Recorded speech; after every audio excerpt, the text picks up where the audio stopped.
How to recover deleted Telegram chat messages and photos on iPhone. Hello everyone. In this video, I will show you how to recover deleted Telegram chat messages and photos on iPhone. First, go to the Safari app and search for the Telegram support website.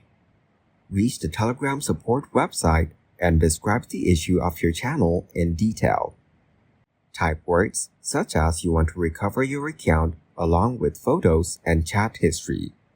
Next, you have to enter your full legal name in the provided area. After that, add your email address and the phone number that is also on your Telegram account. Then hit the submit button to send your request. Telegram support team will review your request and recover the deleted Telegram chat messages and photos on your iPhone.